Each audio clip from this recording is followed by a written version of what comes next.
little things don't mean a lot. Little things mean everything when it comes to building deep, meaningful relationships. Is like, I never be boring, never be predictable, and that way you'll always be memorable.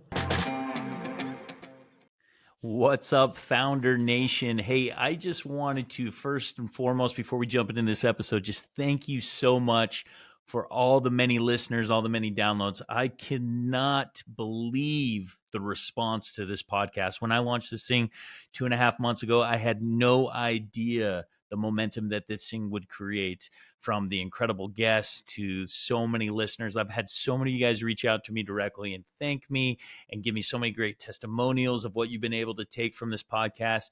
First and foremost, thank you for being such a loyal listener. Thank you guys for bringing so much value into my life, because the reality is the reason I do this is for you to hear the feedback. So if you aren't following me already on Instagram, it's at Chris Lee QB, like quarterback, at Chris Lee QB. Make sure you go ahead and give me a follow. You're going to see all my different posts there. You're going to be able to see little short clips from different episodes. So be sure to be giving me a follow there. Also, October 17th, 18th, and 19th, I am going to be hosting a remarkable mastermind right here at my house, right here at the Founder Studio. This is where SoulGen was launched, where it was nurtured and created for 2.5 years before finally we left and eventually had a 9-figure exit. So we're going to be doing this mastermind. We're keeping it to 10 people. Right now, I actually already have 6 seats filled. I have so many people that have been reaching out to me.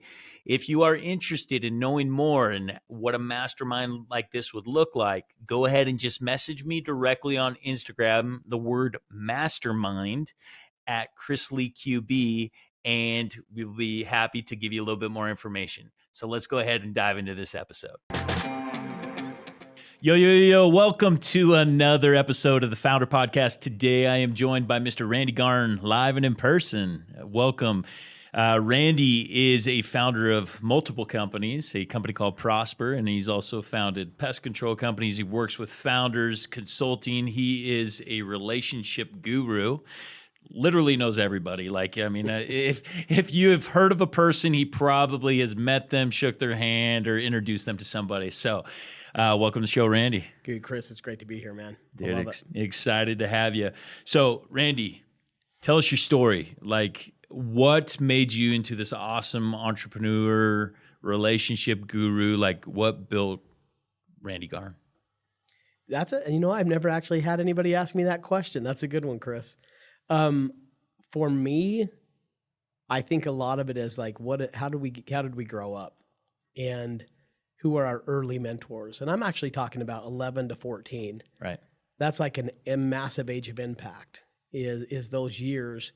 And I do have to say, like, my father, he was a high school football coach for 33 years. Very cool. And so was my dad. Was he really? Yeah. Oh, my mom and dad, high school teachers, like Very just cool. In charge of it was just amazing. But we had a ranch, and I would think that, a lot of my thoughts, beliefs, my core beliefs come from those early years watching. Where'd you grow up? My dad. I grew up in Sugar City, Idaho. It's sweet little place. Awesome. So school teachers, Sugar City, kind of a farming community, or how big? Yeah. How big is it?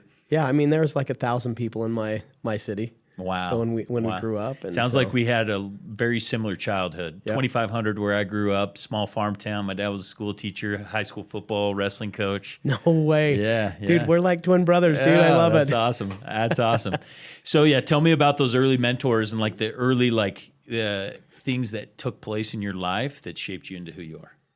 I think one of the things that I learned at an early age was accountability.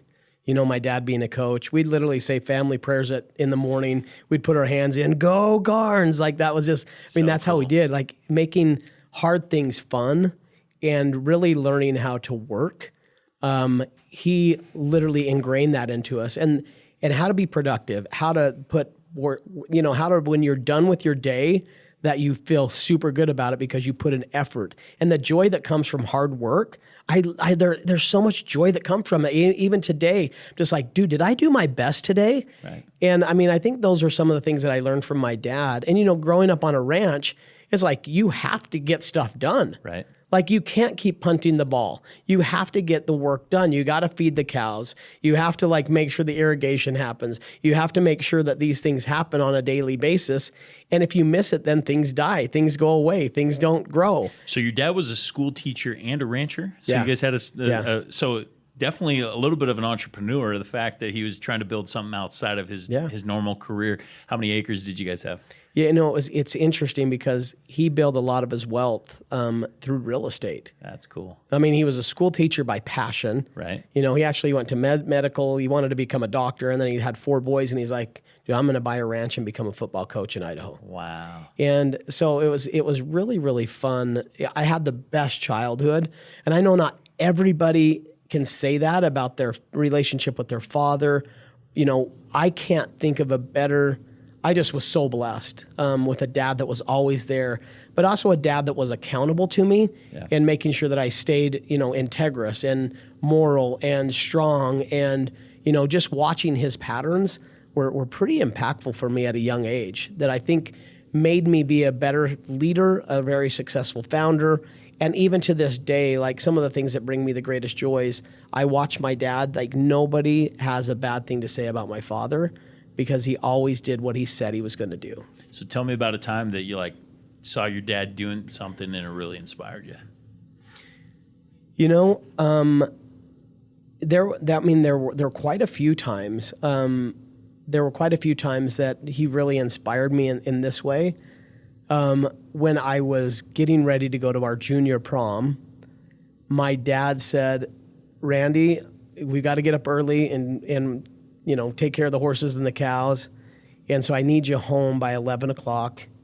And I know you're going to use the truck, but if you're not home by 11 o'clock, then, you know, I'm not going to let you use the truck for prom." And so I remember we were sitting in the hot tub at Slick and Potato Head's house, my friend's house. We're having a ton of fun. And all of a sudden I'm like, oh my gosh, what time is it? And I asked Slick, dude, what time is it? He's like, dude, it's like 11:15. I'm like, oh my gosh, my heart sunk. Because for my dad, it was like, he'd always like do what he said he was going to do. I'm like, oh my gosh, I'm in so much trouble. So I cruise home. I'm about 10, 15 minutes away from home. I get home. I sneak in the house. I'm like, all the lights are off. I'm like, I'm good, dude. I've made it. This story's giving me anxiety. I sneak in my bedroom and I'm like, oh my gosh, this is perfect. So I get in, I shut the door behind me. Again, I pull my covers back and there's my dad sleeping in the bed. I mean, so what do you do? Right. And so I look at the clock and he's like, hey, what time is it? I said, it's 11:42. And he said, what time did I tell you to be home? I said, I promised you and I committed to you I'd be home at 11. And he said, what did I tell you that if you're not home at 11, what would happen? I said, you said I couldn't use the truck for prom. And I'm like, but Dad, Dad, I've got an amazing date. Like, it's going to be fun. I got my buddies coming. Like, I need the truck. And he's like, well, listen, I want you to learn what commitment means and what accountability means. And he said, you can't use the truck tomorrow, but, you know, let's say prayers. You go to bed, and then I'll see you at 5 o'clock in the morning to you know, get the cows and horses watered and take care of them. So I wake up in the morning and I'm thinking like, okay, he's going to let me do it. What do you think he did? He stuck to it. He stuck to it. Yeah. Like, he stuck to it. And I'm like, even to this day, like, that's how we should, like, he didn't get mad. He didn't raise his voice. He didn't get upset. But yet he held me accountable for what I committed to him and what he committed to me. Wow. And so I think if we just learn that principle in life is what it means to hold people accountable and really follow through with it. You do what you did in life. And that piece of accountability, I think we've slipped and lost that in society today. Yep. We let everybody get away with everything. We keep punting the ball down, and you can't grow a business. You can't have a great family life. You can't teach our kids how to be accountable if we don't know how to hold them accountable and stick to it. I think it's just so important that we do that. Yeah, there's always something I say that there's only a couple things you really got to do to be successful in business, and one is just doing what you say you're going to do, right? Yeah. Like, and the fact that he showed you early in life that, Right. like, hey, I'm going to be a man of my word. We're going to keep a high level of accountability within this household. That's pretty phenomenal. Yeah. So fast forward, you have 6 children of your own, Yep. right? And they range from 11 years old to 22 years old. How have you instilled in these same principles? I mean, obviously you've been financially successful, probably, you know, leaps and bounds above what your father was. How do you instill those same principles while having all these other distractions in your family today? I mean, for me, like, and I love this quote. It's like, no amount of success in business can compensate for failure in the home. So I want to have massive success in business and in life. And I think it's such a pleasure to be able to create an income. I want to leave a legacy for my family. And so, I mean, that's so important to me, is that my kids see that and they do that. But at the same time, I am not going to compromise building up businesses or companies and not have a relationship with my children. So some of the ways that I do that, if there's some great fathers listening or mothers listening here, I mean, some of the things that I have done is that I try to shut things down on Saturday the most I possibly can. Sometimes I'm traveling or have things, but my kids know, like, Saturday is dad day, and we either go fly fishing or hiking, or my twin girls, I'll be like, what do you guys want to do to this, on Saturday? Like, let's do something fun. We'll do something fun with our friends. We'll go up to Sundance. We'll go snowshoeing, hiking. Like, I try to do fun stuff with my kids the most that I can, and have good quality time that they can prepare for. The other thing is like, I'm my son's football coach. I am making time to actually do that for my 11-year-old boys. Like, they'll never forget. I've been coaching them for the last 3 years. And so I'm doing that so that I can spend time with them and be with them and help them grow. So I think as business leaders, we always talk about what strategy we're doing for business and all that. And sometimes and I can't say that I've always done this. I had to do this and I had to learn this, is that there was a time when we were growing our company, we had hundreds of employees and it was just bananas, and I was out of whack then. Right. But I've course corrected that and been like, okay, I have to make sure that I'm in my calendar, I am planning time for my wife. Like, we're going on a date tonight. Like, we've got the side by side, and we're just going to go up the canyon and take food with us and go hang out, and just her and I talk in the mountains. And so we have to plan those kind of things. And so I try to do that with my kids and with my family, so that they also know that they are our priority. Yeah, absolutely. So let's rewind back to, so you have this amazing childhood. You're taught amazing principles. Like, what led you to starting businesses, becoming an entrepreneur? Like, did you go to school? Give us some of that backstory. Yeah. So I when I was 18 years old, I went and I lived in the Philippines for 2 years. I did a mission for the Philippines for 2 years. When I came back, I had, my dad, again, being a high school football coach, and we were wealthy in different ways, but he also let us know, like, you have to be self-sufficient. And you have to be resilient, and you have to learn what it means to really rely on your own two hands to do stuff. So when I got back, I was like, I knew I had to pay for college by myself. So I was able to get a scholarship.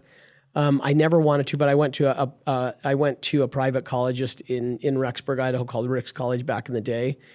And I ran for student body president against an amazing guy named Ethan Willis, and we became business partners together.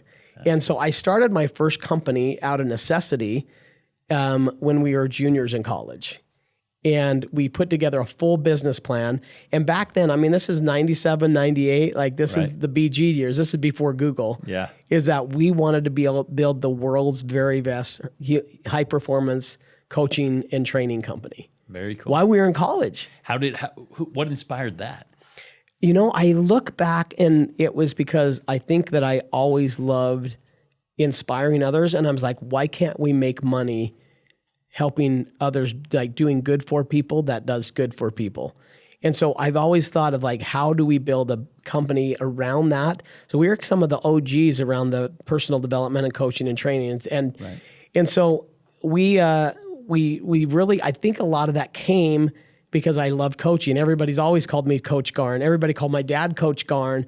And so I think what we wanted to do was build the world's best coaching and training company. Right. And so when I was young growing up, my dad would always listen to Zig Ziglar and Dennis Waitley and Jim Rohn and all that. Like, I would listen to that on the way to the ranch and back. So I was like ingrained in my mind with, all these principles of the greatest secret from Earl Nightingale and all that at a young age. I mean, some of these people, some of the listeners may not know who these guys are, but for me, they're just like, and I remember thinking when I was 14 one day, sitting in my dad's truck, I said, I am going to build a coaching and training company, and I'm going to do it with these guys. And so when we were juniors in college, we actually built the company. And we flew out as young kids out to Nightingale Conan in Chicago, and we landed a huge contract with them to do all the training, get all of the people that bought programs and training, and then we followed up with helping them with on the one-on-one side. And so it was super fun building that. And the so how lives did you that were changed. originally launch that? Like, how did you start getting your leads? Like, was it bootstrapped? Did you raise capital? Like, how did? Dude, we didn't raise any money. Yeah. It was literally all bootstrapped. So tell me about like those early days entire- of bootstrapping that thing. So you go and you land this deal. At this point, do you have anything, or it's just an idea? No, we actually landed another deal with a massive training company called, we were doing big, huge events in Madison Square Gardens and in San Diego, and we would actually help. They weren't doing anything with the customers after, and we said, hey, let us follow up with them, do customer service for them, and then upsell them into other trainings and programs. And so that was super, super fun. I mean, I remember at a young age, I was picking up Colin Powell at the airport and George Bush, and like we were, with Zig Ziglar and riding with him to different things. I mean, we were backstage with some of these people back in my younger years, and I learned so much. So much. So time out. Your dad's a high school football coach, right? Like, how do you learn to get? back in the day, into the Rolodex of these people? Like, who's making these intros? How are you? Dude, I honestly, I don't know any other way to say it, but I was just fearless. And I learned to serve before I sold. I said, like, what is their need? And we just saw an opportunity. It's just like there was a tremendous revenue opportunity that they hadn't seen. That being like young kids not knowing what we know is this like, hey, if we do this, there's tremendous value in these clients. Because we were back at the back tables. They're like, hey, could we call somebody to help us implement this? Hey, we bought this program. We'd love to have somebody train us. Hey, do you guys have any mentors? Like, so some of that actually sparked by just getting into it and listening to the clients and customers. But to go land the deals, I think I've just been always like a little fearless. Like I'm not afraid if somebody says no. I love that. I mean, that's part of it is like, we all put our pants on the same way. Right. And that if I looked at other people like as greater than me, then I get intimidated or things like that. But I also don't think that I'm greater than anyone else. Right. And so if you learn to treat everyone the same, and you understand that we all have our weaknesses and our flaws and our greatness, respect those that have built great things. But I'm like trying to find, how do I drive value for that individual? What is their need? Doing tons of research on it. You literally could almost open up doors for anyone and start building deep, meaningful relationships. Mm-hmm. I didn't understand that at a young age, but I just always think I didn't know what I didn't know. And so I'm like, how do I drive value for Nightingale? How do we drive value for this company? How do we drive value for this thought leader and this author? What is his needs? And how can I drive that? And then build an economic model around it. And so that at a young age, I think that actually just stemmed from me having zero fear in my relationships. So who were your greatest mentors during this time? Like, who was like holding your hand, guiding you? Who were you going for direction? At a young age, a really, really amazing guy pulled me under his wing. And if you want to look him up, he's one of the OGs of all times, is Harvey Mackay. He wrote Swim with the Sharks. Okay. And he actually just turned 90 years old. I literally just talked to him the other day. How did you meet him? I met him because we are actually doing a ton of stuff with Nightingale. And then we had built a pretty big company at a young age. And he actually got introduced to me. And then I became part of his roundtable and part of his board for over 11 years. Very cool. And I learned so much from him. But I read his book, Swim with the Sharks, and then all of a sudden he's calling to set up an appointment with me, how we could help him out with his new book launch. Right. I mean, it's like interesting. So the whole law of reciprocity. And one of the things my dad always taught me was to learn how to do as much as you can for as many people as you can, as often as you can, and ask for nothing in return and watch what the world will do for you. And I tried to implement that in what I did. And so all of a sudden we'd built something that was a machine, and then people came to us. And so, but I was so enthralled with him because I've learned so much from him. He still is a really awesome mentor to this day. I mean, and his Rolodex is massive, and he's just such a good dude. And I think some other mentors of mine have been like a good friend of mine, Dean Gracios. We've been friends for 20 plus years, and he's just so wicked smart on marketing, and he's just such a good human and such a good father and such a good dad. And to know him is to love him. And so just watching him on the marketing side and the way he really thinks through everything, he is a genius at what he does. So I've known him for forever, and he's just been a super, super great friend and mentor throughout my whole life as well. Awesome. How'd you get to know Dean? Again, through different businesses in different ways, and right. Just had a lot of respect for him. So, I mean, as you guys, as the audience probably knows right now, I mean, there's a common thread. Like, you've gotten to know a lot of different people, right? Yeah. Like, there's got to be different strategies, different things. I mean, you mentioned one, which is serve others with as much as possible, right, and expect nothing in return. Yeah. So that's obviously an incredible philosophy, an incredible principle that returns. What are some of your other core philosophies that have allowed you to get into these networks of absolutely remarkable human beings? I think some of it is as well is that you have to learn how to read the room. And I think that has actually become more of an art than anything else, is know when to speak up, know when to serve. I think when you get in certain circles, you learn that. And I think the older that I get, the tighter and stronger my circle gets. Mm-hmm. And the higher you climb, you start to realize how hard everybody's worked to get there. Mm-hmm. And so I've actually learned to talk less, to listen more, and then to drive back with tons of follow-up and drive massive value for them.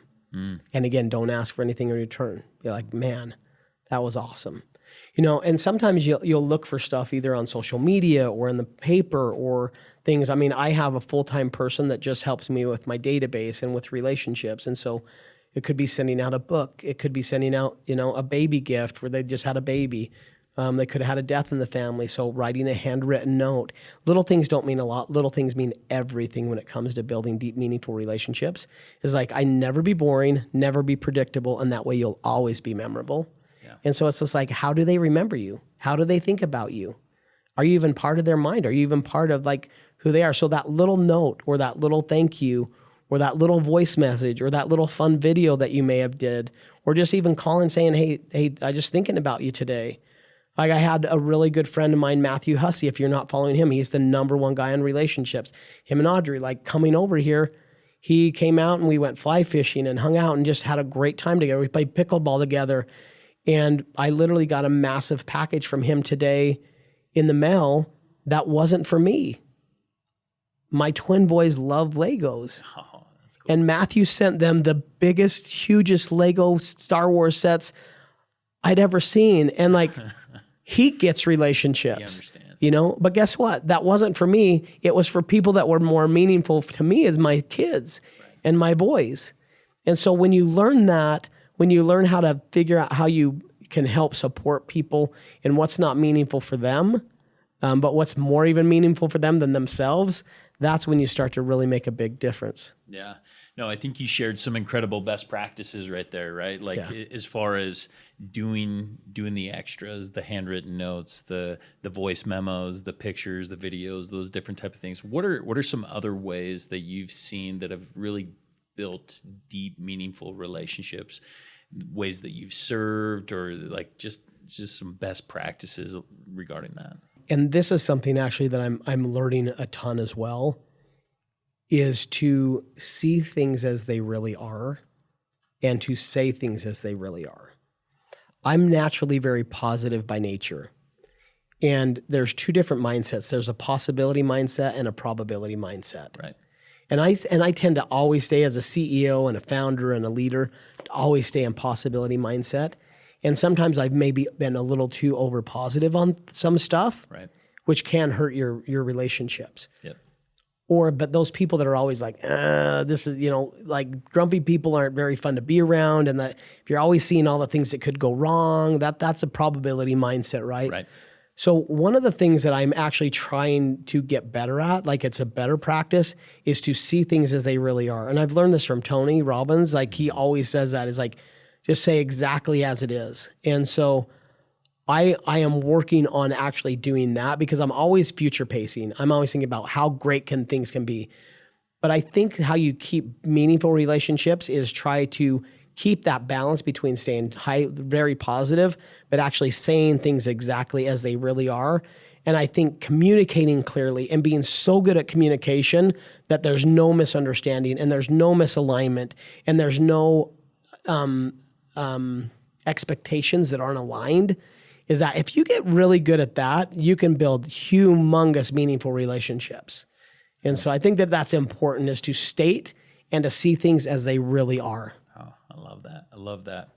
What, so you've been, very successful financially, you got a great family, you got all these different things. Like, what gets you out of bed in the morning right now? Like, what are you passionately driven towards? What gets the engine revving? And you and I both know this, as you go through life and you have certain successes, and when you stop worrying so much about like money and you start getting into the investing side of things and growing and building things. So what gets me out of the bed in the morning is my why. And right now, I really, really want to build a massive legacy for my kids and for my family. We just... what does that mean? Is that a financial legacy? Is that something that you're remembered for? What does that mean? I think it's both. Okay. I think that it's both. Ensuring that my wife is good and taken care of, and that my kids are well taken care of, but that my name is and my reputation are the most important thing in my life. That's the only thing we can really take with us, is our reputation and what others think about us. Right. And I think as you look at relationships, it's what people say about you when you're not around is the most important thing. It's not who you know, it's who knows you, and what they think about you is the most important. So you bring up something very important. So a lot of times as CEOs, founders, people that are taking massive action, doing remarkable things, there's going to be people that love you.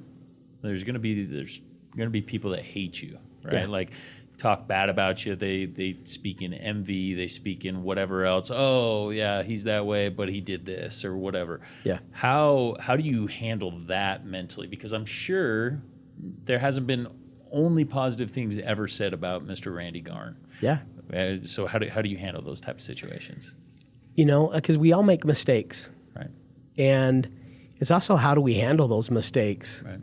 And can you see those mistakes? Can you see your blind spots? Can you see your weaknesses? But again, it comes back to, and I learned this from Tyler Norton, too, a really good friend of mine. He shared with me always a formula called UAC: understand, agree, and commit. That if you can get really good at those three things, make sure that you understand fully, that you agree fully, and then you can commit. Sometimes we commit too quickly, and we don't fully understand or agree to what we're committing to, just because we're so excited to work with somebody. So I think that that's where you can get into those places where you're just like, hey, he didn't do what he said he was going to do or whatever. But as far as as you become a leader and you have to make hard decisions, leadership is super hard. Mm-hmm. And especially the higher you climb, the more people that are going to take shots about you. And there's also going to be, there's things that sometimes that are said about you that are not true. Yeah. And I mean, how do you handle that? Right. How do you handle that when somebody, and this recently happened too, it's just like, there was something that got shared back to me. I'm like, that didn't happen the way that it did, but how do I pull that back? So I think for me, the most important thing is I have to keep a deep, meaningful relationship with God. Right. And also, if I have done wrong things, to rectify them and to do my best to fix them and do that in an honorable way. And then I think as I get older and I grow is that I know that I can't please everybody, because the decisions that I make are what make me who I am. And not everybody may agree with those, especially if you're a CEO or you're running a company or you're, leading a congregation, or Right. if you're a leader and you have to make decisions, you have to feel confident in yourself and in those decisions that not everybody's going to agree with you, and that is okay. And that's actually understanding that as a really good leader is super healthy, because if you worry about that, you'll never become the person that God intended you to become or that you need to become. You will never stretch yourself if you worry about what everybody thinks about you and what they're going to say about you, and you never put yourself in those stretching circumstances, you'll never become that great person. Yeah. So Awesome. So let's go back to just your master networking ability, right? Like expound upon that. Like how does everybody know who Randy Garn is? And how do you know everybody under the sun? I don't know. I wish I did. I want some of that secret sauce. I do think that it does come back to what my dad said, is like, I try to just do a lot of things and in love and in service, and I try to give, not give to take. Right. So I've learned not to worry so much about if I'm doing this nice thing for somebody or if I'm taking time out of my way to do this. I have learned that my greatest joy comes from giving and not receiving. Yeah. But now I'm in such a circumstance that I have more abundance than I know what to do with. And now I'm choosing to work with the people that I love, like, and respect the most. So how do you balance all of that, right? Like you know everyone, you have tons of opportunities. How do you pick and choose what to focus your energy on? You have to. I really spend a lot of time. I literally journal every night. That's awesome. But I made a list when we sold our company, back in the day. I'm a really good mentor of mine. Actually, Harvey McKay said, write down 25 people that you want to get to know. And I think the way that I balance it now is I actually have in my cell phone, I have my 25 favorites. And those are the people that I'm doing my life with. That's cool. And I think that the bigger your relationships get, then you have to also make sure that you're spending time and you're doing an audit with those people that matter the most to you and actually can make the most impact, that you're actually, spending the most time with them. So you have to think about that. And all of the listeners today, I would love for you to write down your top 5 relationships, your top 5 business relationships. Write down your top 5 personal relationships. And then do an audit of how much time during the month, week, day you're spending with them. And if they're not aligned, then I want you to really think about, your actions toward your life. Like, are at the end of the day, you're never going to regret missing another business meeting and yet not having a relationship with your children. I see too many people doing that. So I'd say make sure that you have a list of those people that matter the most to you. And then I would audit the time that you're doing with that. I love that. So I love that. Yeah. I mean, value can really be measured by time, right? Oh, yeah. Yeah. Where does my time go? That's what I value the most. And I think too often, so many of us are dedicating time to things that just don't matter. Yeah. Right? Or priorities are out of whack or whatever it may be. Yep. So obviously you've got a lot of cool things figured out in your life. What are some of your best practices, daily habits, things that you like to do that like really keep you aligned and going in the right direction? For me, I think that it's pretty simple. And it goes back to who I'm doing life with. It actually goes back to people. And a lot of people say, hey, I'd never do business with my friends or my family. For me, I would only do business with my best friends and my family. I would only work, like, you spend so much time during your day, is find friends that have competency, that you love, like, and trust, and that you can grow things together, and that you have that's where true joy comes from. Because if you're working with people just for income and that there's no joy driven for that, and you're just doing it for a paycheck or whatever. For me, I didn't want to live a life like that. Right. So for me, I actually have it pretty well designed that I'm working with the people that I love the very most, and that's where I choose to spend my time. So that's been one of my greatest habits is exactly that. And then the other thing is just like making sure that I have great energy. Get in a habit of being happy. Right. And so how do you feel when you come into a room? How do people remember you? You know, are you filled with joy? I literally every night, I write down every single night, what are the 5 most important things that I have to do today? Who are 5 people that I need to reach out to today? And then how did I see the hand of God and what miracles did I see in my life today? And those are 3 simple questions that I do every night. And then I check myself every night. Did I follow through with those 5 things?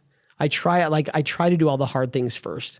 And I learned that Dean always says, he's like, do the hardest things first. You get those out of the way.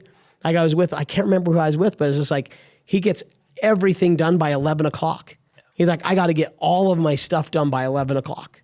So I think learning how to really have a great journal, whether you journal in the morning, for me, it works the best at night. So I can get all the acid out of my stomach and I can sleep really well. So I think the people that I surround myself with, I think daily journaling is huge. Third for me is sleep.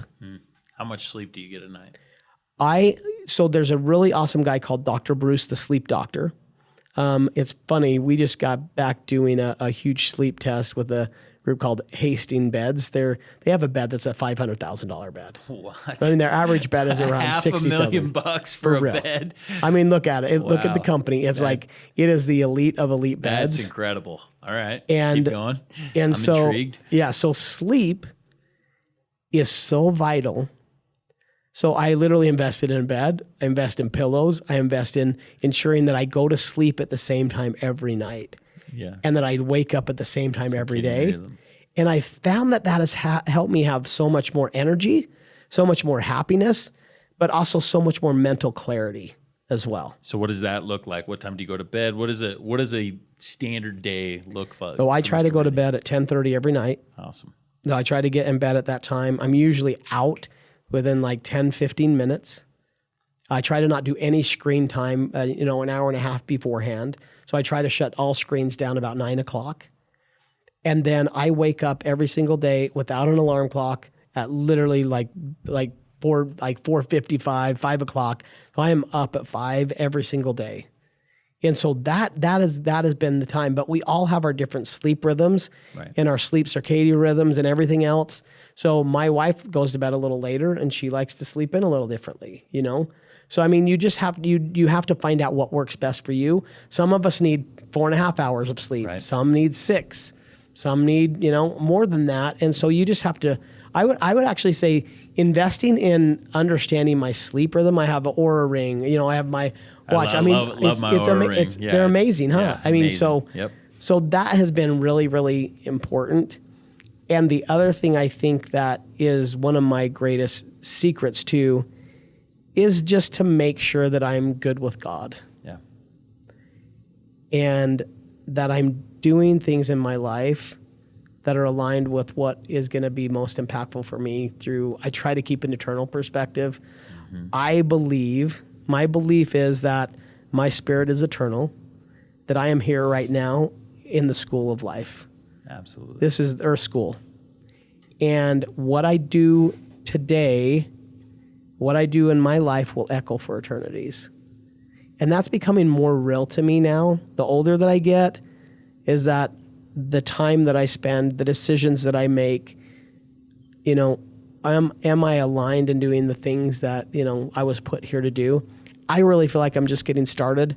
But that right there has also been a tremendous blessing, is just try to keep a perspective that my spirit, I believe, is eternal. I think that's like one of the most important principles anybody can really truly internalize, right? Yeah. Like Yep.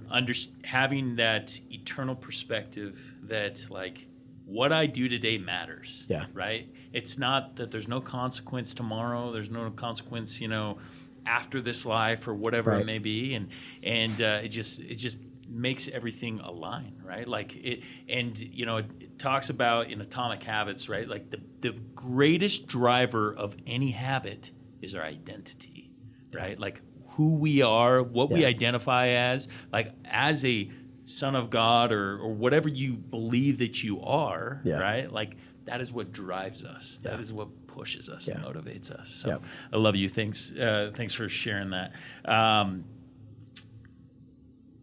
So if you could go back to Randy, age 21, new in life, what would you tell him to do different, or what advice would you give to him? Don't be such a people pleaser. Honestly, it would be that.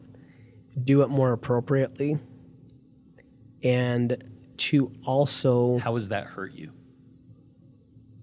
that sometimes you can be put in a place, if you try to be too big of a people pleaser, you can come across weak. And kindness is not weakness, but if you try to be too much of a people pleaser, then there's an art to it. Mm-hmm. And so I would say probably take more courage and be more courageous instead of helping everybody else out. Also just have courage on myself and be like, dude, you've got this just as much.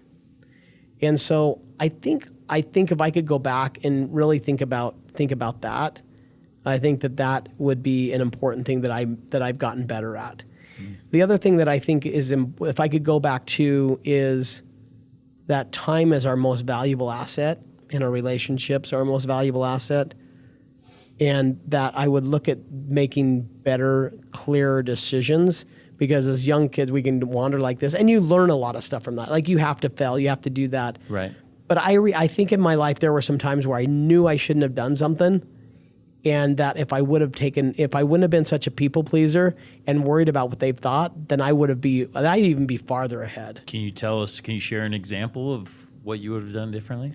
Yeah, I mean, I'm trying to think of a you know what? There was a couple of examples where we were growing our company so fast, and we had some people come in and say they could help us do all this stuff. I made all these promises and everything else, and it didn't end up being what they said it was going to be. Right.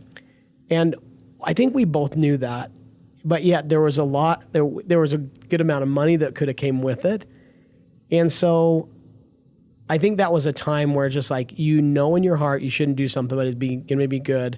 And I've learned that I only want to do business with people where their P is over their E squared, where their principles are over their ego or self-economic interest, right? Yes.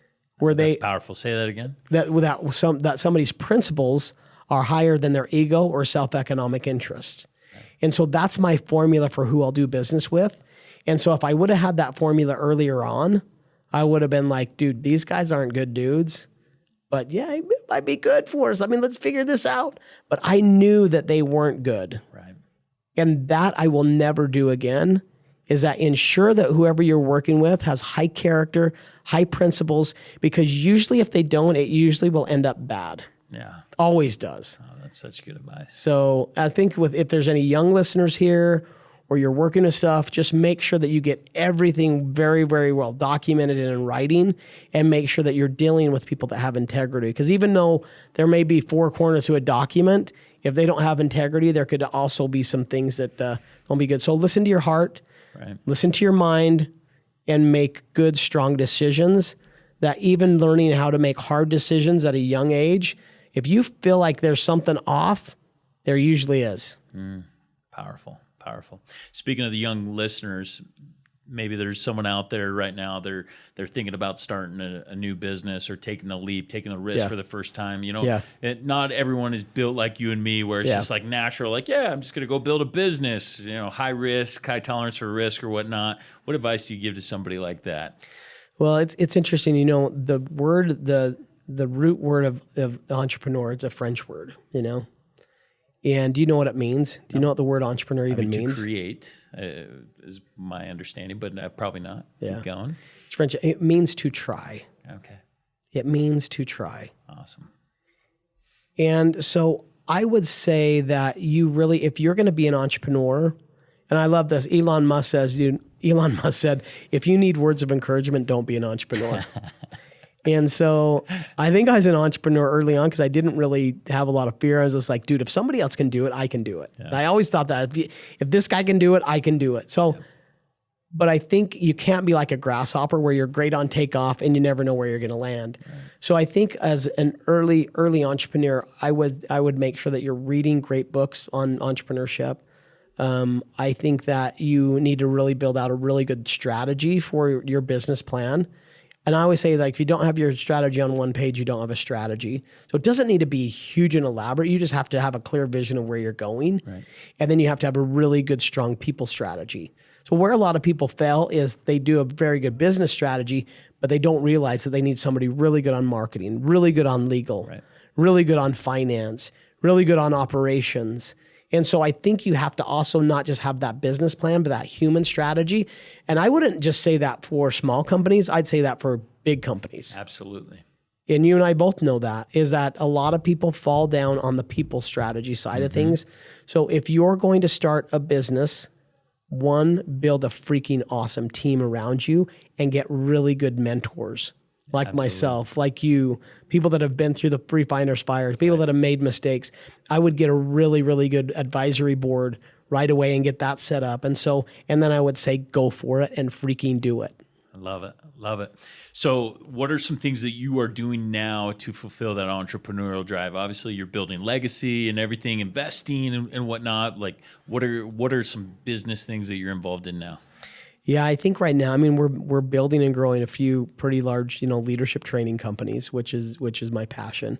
Awesome. What are they? I love the education side of things. So we're building a pretty fun, we're taking some of the very, very, very best leadership training that's been out there and taking it out to the business world. So I've been really strong on the B2C side. But I think as we look at how can we now take all of the best training and learning and human performance and take it to the corporate world. Yeah. So we're working on that right now, and it's been so fun because the whole corporate leadership and corporate training side has been so, you've had Covey forever, you've had, all of these different ones, but I don't think there's been something that can really put that leadership training on its head and also deliver it in a way that it needs to be delivered today. That's consumable, that actually makes an impact, that is the best in the best world's training. So working on that. And then also just, I'll sit on a few advisory boards and help, companies really grow and scale. And then I love investing. Absolutely love it. Awesome. So your coaching and training business, is that launched? Is there a name? Where can we follow or get more information? Yeah, there's a lot of things that I'll share with you, but it's coming. All right, so. Very cool, very cool. What's the best way to gather information from you from social? Like where can the audience find you? Yeah, you can find me at Randy Garn on Instagram or Facebook or LinkedIn, and then just randygarn.com as well. So. Very, very cool. What are 3 books that have changed your life or 3 mentors that you're just like, absolutely, like if I can go to them for anything, they're awesome? 3 really great books that I absolutely love is one is from Clayton Christensen. Yeah, How will you measure your life? How will you measure your life? Yeah. I really think that every single person should read that book. Yeah, it's fantastic. I really do. I mean, that would be one read that I would read, study, mark up, dive into. There's another book that I absolutely love. It's called High Performing Habits by Brendon Burchard. It's 6 habits to be a high performer. Brendon's awesome. Brendon is amazing. He's one of my best friends and just an amazing human. Incredible author. Incredible trainer. And the way that he teaches and trains is just amazing. And he is who he says he is. Yeah, he's true. Awesome. He's true to himself. That's amazing. And so I absolutely love that book. And then if you're an entrepreneur and just getting started too, if you're in that phase of growth, a really good book that I absolutely love would be The E-Myth by Michael Gerber. Absolutely. And that's a good one. So those are some really, really great books that kind of I think of off the top of my head that have made an impact for me. And then just really, really good mentors for me. There's my dad for sure, and he is a legend in the way that he has built his life, on the spiritual side, on the relationship side. I just aspire to be the kind of father, the kind of man, and the kind of leader that he is, and just how much love I have for him. I hope my kids end up loving me as much as I love my dad. And those are the kind of relationships. If at the end of the day that my kids want to hang out with me, they want to be with me and my grandkids, and I think for me that would be massive, massive success. That's so awesome. Well, Randy, thank you so much for your time today. I know it's extremely valuable. I mean, you shared with us how it's the most valuable asset of anything, and I appreciate you sharing that with me, with our audience. I mean, it's absolutely remarkable. So just thanks again. And if you guys aren't following Randy, make sure you do so on Instagram. Until next time.